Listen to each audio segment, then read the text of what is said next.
ఏమైంది? ఈ ప్రపంచంలో ప్రతిదానికి ఒక ఎక్స్పైరీ డేట్ ఉంటుంది. అలాగే రావణ్ కి సర్కార్కి ఉన్న రిలేషన్ ఎక్స్పైర్ అయ్యే రోజు సమసమాజ్ పార్టీ లీడర్ ధనుంజయ్ రూపంలో వచ్చింది. అర్థమైంది కదా. మీకు ఓకే అంటే ఎంపీ సీట్ ఇవ్వడమే కాదు, సెంట్రల్ కేబినెట్ లో మినిస్టర్ వచ్చేలా నేను చూసుకుంటాను. మా రావణ్ కి సర్కార్కి ఉన్న అండర్స్టాండింగ్ తెలిసి కూడా ఏ ధైర్యంతో ఇదంతా అడుగుతున్నారు? ఎంతైనా పదవిలో మనవాళ్లు ఉండడం వేరు, మనమే ఉండడం వేరు.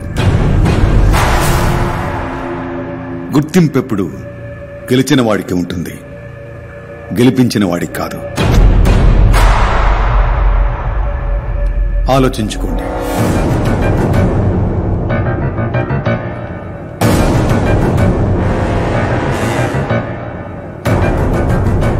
हे रावण कैसा है?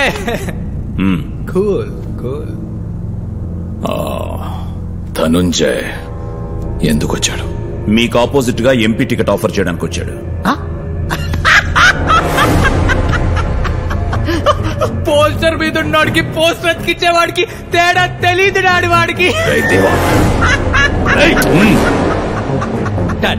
మనం పనులకి వాడుకున్న వాడిని వాళ్ళు పార్లమెంట్ కి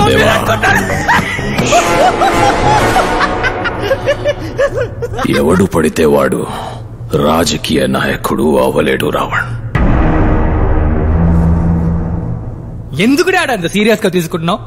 జస్ట్ ఇమాజిన్ రావణ్ ని, పాలిటిక్స్ మాట ని పాజ్ లేకుండా చెప్పాడు.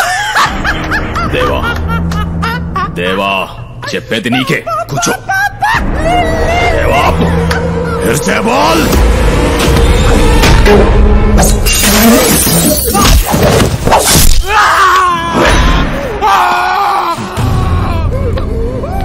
రావణ్ నా కొడుకు నారికి కోస్తావా? కాబట్టే నాలుగుతో సరిపెట్టా, లేకపోతే ఈ కత్తికి పడుండేది. తీసుకోబా. నేను సిట్టింగ్ ఎంపీని అన్న విషయం మర్చిపోతున్నావు. నేను కాబోయే ఎంపీ అని గుర్తుపెట్టుకో. రాజకీయంగా ఎదగాలని రావణ్ డిసైడ్ అయ్యి ఢిల్లీ వెళ్ళాడు.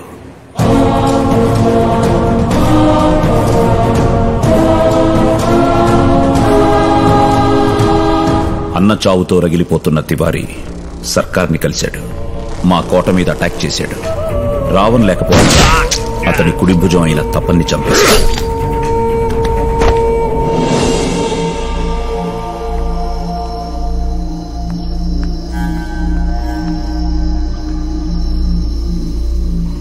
ఊరంతా వెతికాం మహారాజ్, ఆ తివారీ గడు ఎక్కడ దొరకలేదు. కాకా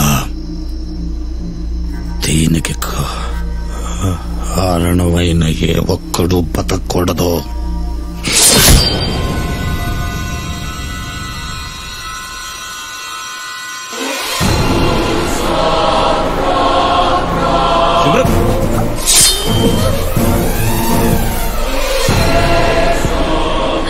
చనిపోవడానికి కారణం మహన్నయ్య కాదురా,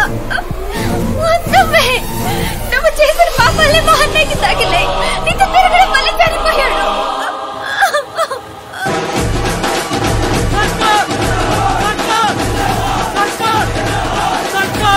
బైరాంపూర్ వాసియో, వాడు రాక్షసుడని తెలియక ఇంతకాలం వాడిని పక్కన పెట్టుకుని తప్పు చేశాను.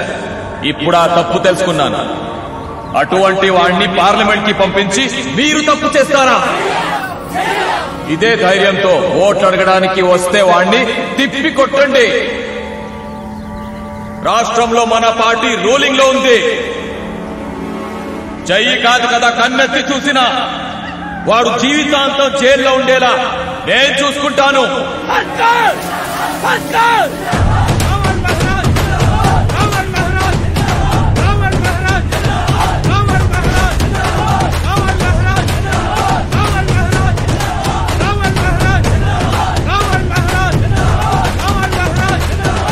బైరంపూర్ కా బాయ్ और బహనో, మీరంతా చేసుకున్న అదృష్టం ఏంటంటే మన రావణ్ మహారాజ్ ఈ నియోజకవర్గం నుంచి ఢిల్లీకి ఎంపీగా వెళ్ళబోతున్నారు.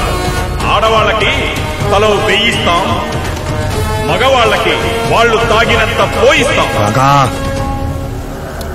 అడుక్కోద్దు, వేయాలి. లేకపోతే చంపేస్తా. ఎందుకేయాలరా నీకు ఓటు? ఎందుకేయాలి? మా జీవితాన్ని నాశనం చేసినందుక, ఈ ఊరిని వల్లకాడు చేసినందుక. చూడరా, అటు చూడు. ఒక్కగానొక్క కొడుకు వాడు ప్రేమించిన పోలీసు ఉద్యోగంలోంచి తీసేయించి వాడి జీవితాన్ని నాశనం చేసావు. నువ్వు నాశనం అయిపోతావురా, నాశనం అయిపోతావు, నాశనం అయిపోతావు. ఏం చేస్తావురా? ఏం చేస్తావు?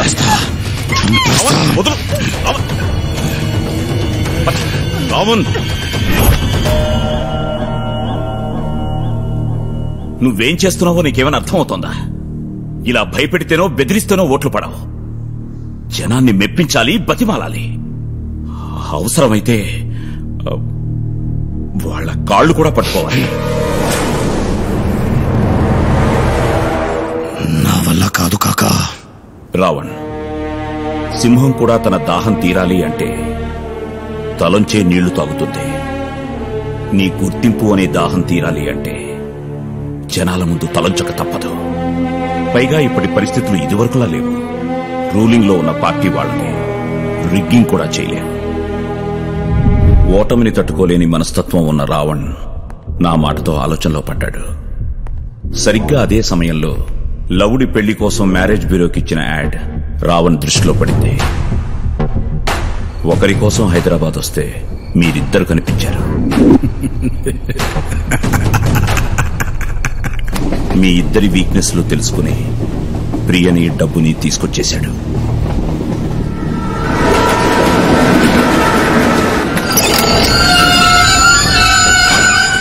దిగండి.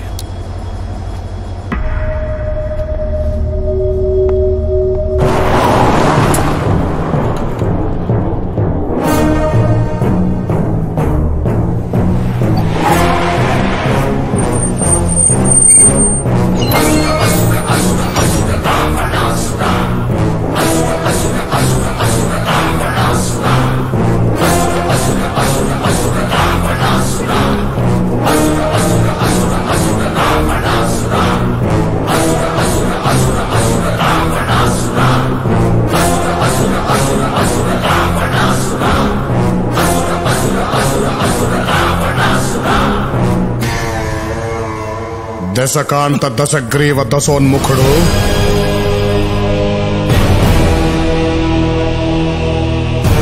సురలోకాధినేత ఆసురుల చక్రవర్తి లంకాధిపతి ఈ రావణాసురుడు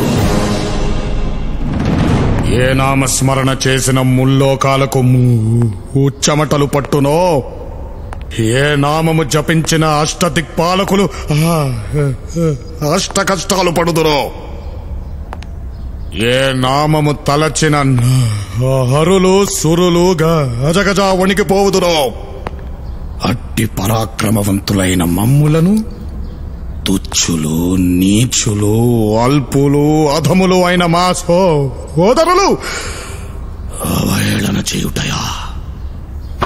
ఇప్పుడే మా కథాదండము చే వీరిసి ఇరస్సును 1000 వ్రక్కలు గావించడా?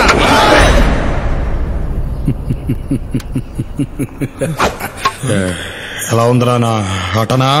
ఏంటిది నటన? కింద బట్టలన్నీ ఊడిపోయాయి. ఎలా ఉన్నావు అన్నయ్య? ఎలా ఉన్నావేంట్రా? పద్ధతిగా పెరిగితే నీలాగుంటారు, గాలిగా పెరిగితే నాలాగుంటారు, కసిగా పెరిగితే జైలాగుంటారు. ఒక్క సెల్ఫీ జై. కాకా, అమ్మ నా డబ్బు.